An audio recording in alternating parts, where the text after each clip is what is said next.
Paper 154, Last Days at Capernaum.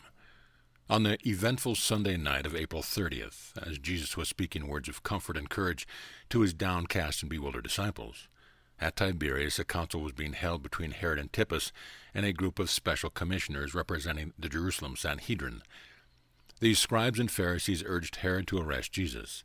So did they best to convince him that Jesus was stirring up the populace to dissension and even to rebellion. But Herod refused to take action against him as a political offender. Herod's advisers had correctly reported the episode across the lake when the people sought to proclaim Jesus king and how he rejected the proposal. One of Herod's official family, Chuza, whose wife belonged to the women's ministering corps, had informed that Jesus did not propose to meddle with the affairs of earthly rule, that he was only concerned with the establishment of the spiritual brotherhood of his believers, which brotherhood he called the kingdom of heaven. Herod had confidence in Chuza's report, so much so that he refused to interfere with Jesus' activity. Herod was also influenced at this time in his attitude toward Jesus by his superstitious fear of John the Baptist. Herod was the one of those apostate Jews who, while he believed nothing, feared everything. He had a bad conscience for having put John to death, and he did not want to become entangled in these intrigues against Jesus.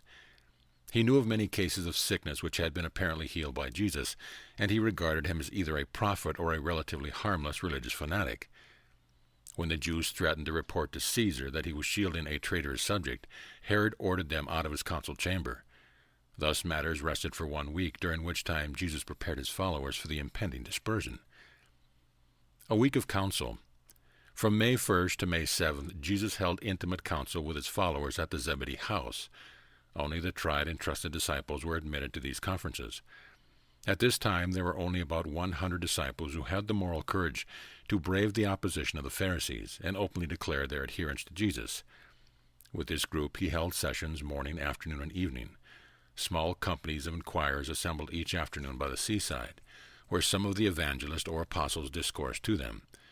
These groups seldom numbered more than 50. On Friday of this week, official action was taken by the rulers of the Capernaum synagogue, closing the house of God to Jesus and all his followers. This action was taken at the instigation of the Jerusalem Pharisees. Jairus resigned as the chief ruler and openly aligned himself with Jesus. The last of the seaside meetings was held on Sabbath afternoon, May 7th. Jesus talked to less than 150 who would assemble at that time. This Saturday night marked the time of the lowest ebb in the tide of popular regard for Jesus and his teachings. From then on, there was a steady, slow, but more healthful and dependable growth in favorable sentiment. A new following was built up which was better grounded in spiritual faith and true religious experience. The more or less composite and compromising transition stage between the materialistic concepts of the kingdom held by the Master's followers and those more idealistic and spiritual concepts taught by Jesus had now definitely ended. From now on, there was a more open proclamation of the gospel of the kingdom in its larger scope and in its far-flung spiritual implications. A week of rest. Sunday, May 8th, AD 29 at Jerusalem. The Sanhedrin passed a decree closing all the synagogues of Palestine to Jesus and his followers.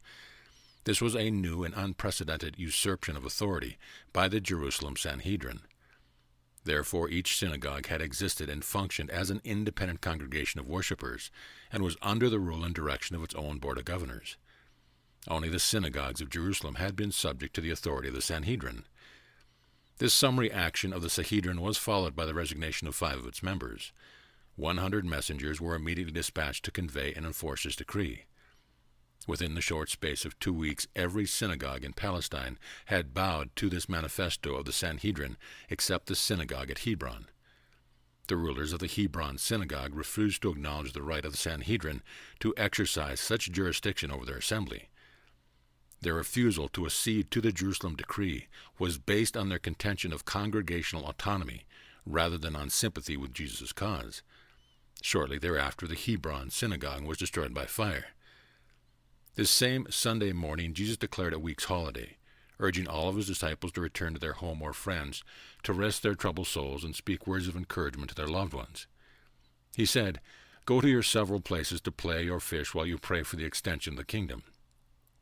This week of rest enabled Jesus to visit many families and groups about the seaside. He also went fishing with David Zebedee on several occasions, and while he went about alone much of the time, There always lurked nearby 2 or 3 of David's most trusted messengers, who had no uncertain orders from their chief respecting the safeguarding of Jesus. There was no public teaching of any sort during this week of rest. This was the week that Nathanael and James Zebedee suffered far more than a slight illness. For 3 days and nights they were acutely afflicted with a painful digestive disturbance. On the 3rd night, Jesus sent Salome, James' mother, to rest, while he ministered to his suffering apostles. Of course, Jesus could have instantly healed these 2 men, but that is not the method of either the Son or the Father in dealing with these commonplace difficulties and afflictions of the children of men on the evolutionary worlds of time and space. Never once throughout all this eventful life in the flesh did Jesus engage in any sort of supernatural ministration to any member of his earthly family or in behalf of any one of his immediate followers. Universe difficulties must be met and planetary obstacles must be encountered as a part of the experience training provided for the growth and development, the progressive perfection, of the evolving souls of mortal creation. The spiritualization of the human soul requires intimate experience with the educational solving of a wide range of real universe problems. The animal nature and the lower forms of will creatures do not progress favorably in environmental ease. Problematic situations, coupled with exertion stimuli, conspire to produce these activities of mind, soul, and spirit which contribute mightily to the achievement of worthy goals of mortal progression and to the attainment of higher levels of spirit destiny. The Second Tiberias Conference. On May 16th, the Second Conference at Tiberias between the authorities at Jerusalem and Herod Antipas was convened. Both the religious and the political leaders from Jerusalem were in attendance. The Jewish leaders were able to report to Herod that practically all the synagogues in both Galilee and Judea were closed to Jesus' teaching. A new effort was made to have Herod place Jesus under arrest, but he refused to do their bidding. On May 18th, however, Herod did agree to the plan of permitting the Sanhedrin authority to seize Jesus and carry him to Jerusalem to be tried on religious charges, provided the Roman ruler of Judea concurred in such an arrangement. Meanwhile, Jesus' enemies were industriously spreading the rumor throughout Galilee that Herod had become hostile to Jesus, and that he meant to exterminate all who believed in his teachings. On Saturday night, May 21st, word reached Tiberias that the civil authorities at Jerusalem had no objection to the agreement between Herod and the Pharisees that Jesus be seized and carried to Jerusalem for trial before the Sanhedrin on charges of flouting the sacred laws of the Jewish nation. Accordingly, just before midnight of this day, Herod signed a decree which authorized the officers of the Sanhedrin to seize Jesus within Herod's domain and forcibly to carry him to Jerusalem for trial. Strong pressure from many sides was brought to bear upon Herod before he consented to grant this permission, and he well knew that Jesus could not expect a fair trial before his bitter enemies at Jerusalem. Saturday night in Capernaum. On this same Saturday night in Capernaum, a group of 50 leading citizens met at the synagogue to discuss the momentous question, what shall we do with Jesus? They talked and debated until after midnight, but they could not find any common ground for agreement. Aside from a few persons who inclined to the belief that Jesus might be the Messiah, at least a holy man, or perhaps a prophet, the meeting was divided into 4 nearly equal groups who held, respectively, the following views on Jesus. 1. That he was a deluded and harmless religious fanatic. 2. That he was a dangerous and designing agitator who might stir up rebellion. 3. That he was in league with devils, that he might even be a prince of devils. 4. That he was beside himself, that he was mad, mentally unbalanced. There was much talk about Jesus' preaching doctrines which were upsetting for the common people. His enemies maintained that his teachings were impractical, that everything would go to pieces if everything made an honest effort to live in accordance with his ideas. And the men of many subsequent generations have said the same thing. Many intelligent and well-meaning men, even in a more enlightened age of this revelation, maintain that modern civilization could not have been built upon the teaching of Jesus, and they are partially right. But all such doubters forget that a much better civilization could have been built upon his teaching, and sometimes will be. This world has never seriously tried to carry out the teaching of Jesus on a large scale, notwithstanding the half-hearted attempts have often been made to follow the doctrines of so-called Christianity. The eventful Sunday morning. May 22nd was an eventful day in the life of Jesus. On this Sunday morning before daybreak, one of David's messengers arrived in great haste from Tiberias, bringing the word that Herod had authorized, or is about to authorize, the arrest of Jesus by the officers of the Sanhedrin. The receipt of the news on this impending danger caused David Zebedee to arouse his messengers and send them all out to the local groups of disciples, summoning them for an emergency council at 7 o'clock that morning. When the sister-in-law of Jude, Jesus' brother, heard this alarming report, she hastened word to all of Jesus' family who dwelled nearby, summoning them forthwith to assemble at Zebedee's house. And in response to this hasty call, presently there were assembled Mary, James, Joseph, Jude, and Ruth. At this early morning meeting, Jesus imparted his farewell instructions to the assembled disciples. That is, he bade them farewell for the time being, knowing well that they would soon be dispersed from Capernaum. He directed them all to seek God for guidance and to carry on the work of the kingdom regardless of consequence. The evangelists were to labor as they saw fit until such a time as they might be called. He selected 12 of the evangelists to accompany him. The 12 apostles he directed to remain with him no matter what happened. The 12 women he instructed to remain at the Zebedee house and at Peter's house until he should send for them. Jesus consented to David Zebedee continuing his countrywide messenger service, and in bidding the master farewell presently, David said, "Go forth to your work, master. Don't let the bigots catch you, and never doubt that the messengers will follow after you. My men will never lose contact with you, and through them you shall know of the kingdom in other parts, and by them we all know about you. Nothing that might happen to me will interfere with this service, for I have appointed first and second leaders, even a third. I am neither a teacher nor a preacher, but it is in my heart to do this, and none can stop me." About 7:30 this morning, Jesus began his parting address to almost 100 believers who had crowded indoors to hear him. This was a solemn occasion for all present, but Jesus seemed unusually cheerful. He was once more like his normal self. The seriousness of the weeks had gone, and he inspired all of them with his words of faith, hope, and courage. Jesus' family arrives. It was about 8 o'clock on this Sunday morning when 5 members of Jesus' earth family arrived on the scene in response to the urgent summons of Jude's sister-in-law. Of all his family in the flesh, only one, Ruth, believed wholeheartedly and continuously in the divinity of his mission on earth. Jude and James and even Joseph still retained much of their faith in Jesus, but they had permitted pride to interfere with their better judgment and real spiritual inclination. Mary was likewise torn between love and fear, between mother love and family pride.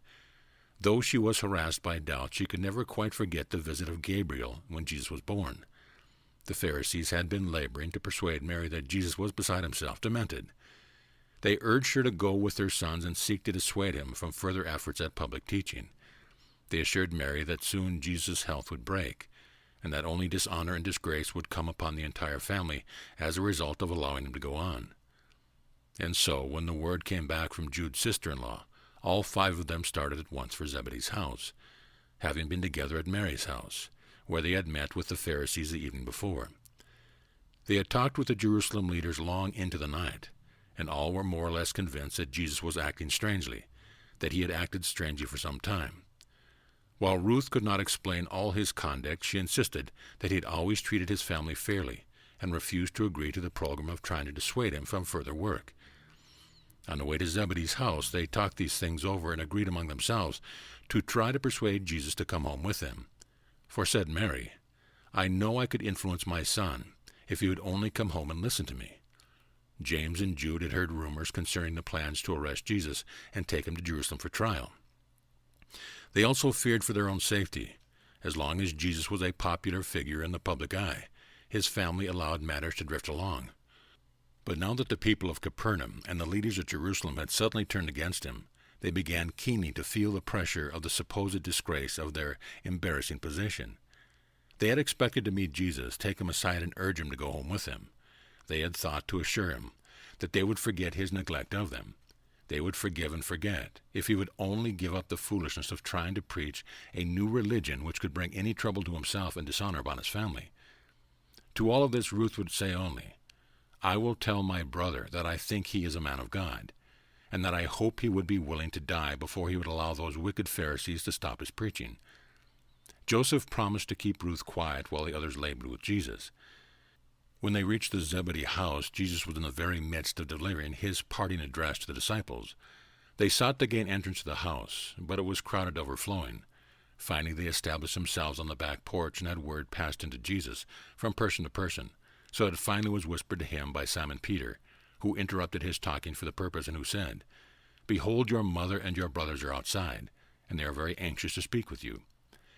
Now it did not occur to his mother how important was the giving of this parting message to his followers. Neither did she know that his address was likely to be terminated any moment by the arrival of his apprehenders.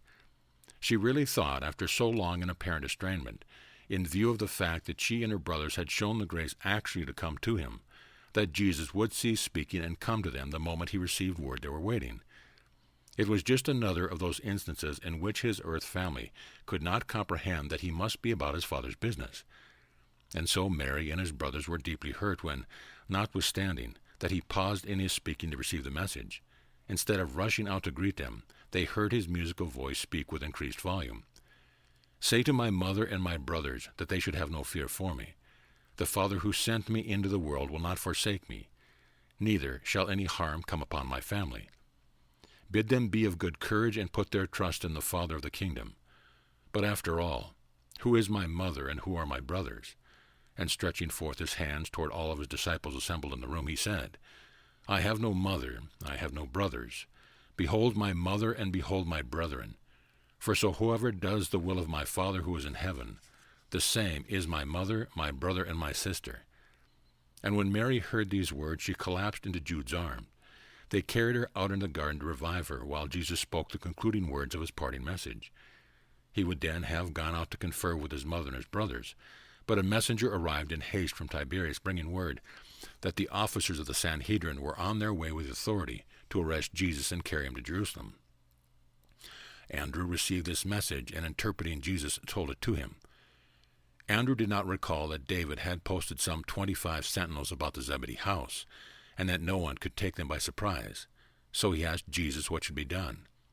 The master stood there in silence while his mother, having heard the words, "I have no mother," was recovering from the shock in the garden. It was at just this time that a woman in the room stood up and exclaimed, "Blessed is the womb that bore you, and blessed are the breasts that nursed you." Jesus turned aside a moment from his conversation with Andrew to answer this woman by saying, "No, rather is the one blessed who hears the word of God and dares to obey it." Mary and Jesus' brothers thought that Jesus did not understand them, that he had lost interest in them, little realizing that it was they who failed to understand Jesus. Jesus fully understood how difficult it is for men to break with their past. He knew how human beings are swayed by the preacher's eloquence, and how the conscience responds to emotional appeal, as the mind does to logic and reason. But he also knew how far more difficult it is to persuade men to disown the past. It is forever true that all who may think they are misunderstood or not appreciated have in Jesus a sympathizing friend and an understanding counselor. He had warned his apostles that a man's foes may be they as his own household, but he had hardly realized how near this prediction would come to apply to his own experience. Jesus did not forsake his earthly family to do his Father's work. They forsook him.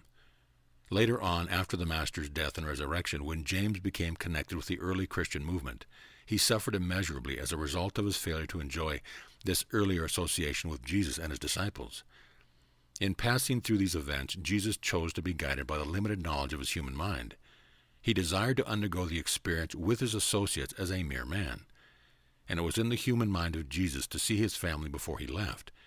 He did not wish to stop in the midst of his discourse, and thus render their first meeting after so long a separation such a public affair. He had intended to finish his address and then have a visit with them before leaving, but this plan was thwarted by the conspiracy of events which immediately followed. The haste of their flight was augmented by the arrival of a party of David's messengers at the rear entrance of the Zebedee home. The commotion produced by these men frightened the apostles into thinking that these new arrivals might be their apprehenders, and in fear of immediate arrest, they hastened through the front entrance to the waiting boat. And all of this explains why Jesus did not see his family waiting in the back porch. But he did say to David Zebedee as he entered the boat in hasty flight, "Tell my mother and my brother that I appreciate their coming, and that I intended to see them. Admonish them to find no offense in me, but rather to seek for a knowledge of the will of God and for grace and courage to do that will. The hasty flight. And so it was on this Sunday morning, the 22nd of May, in the year AD 29, that Jesus, with his 12 apostles and the 12 evangelists, engaged in this hasty flight from the Sanhedrin officers, who were on their way to Bethesda with authority from Herod Antipas to arrest him and take him to Jerusalem for trial on charges of blasphemy and other violations of the sacred laws of the Jews. It was almost 8:30 this beautiful morning when this company of 25 manned the oars and pulled for the eastern shore of the Sea of Galilee. Following the master's boat was another and smaller craft, containing 6 of David's messengers, who had instructions to maintain contact with Jesus and his associates, and to see the information of their whereabouts and safety was regularly transmitted to the home of Zebedee in Bethesda, which had served as headquarters for the work of the kingdom for some time. But Jesus was never again to make his home at the house of Zebedee. From now on, throughout the remainder of his earth life, the master truly had not where to lay his head. No more did he have even the semblance of a settled abode. They rode over to near the village of Carassa, but their vote in the custody of friends, and began the wandering of this eventful last year of the master's life on earth. For a time they remained in the domain of Philip, going from Carassa up to Caesarea Philippi, thence making their way over to the coast of Phoenicia.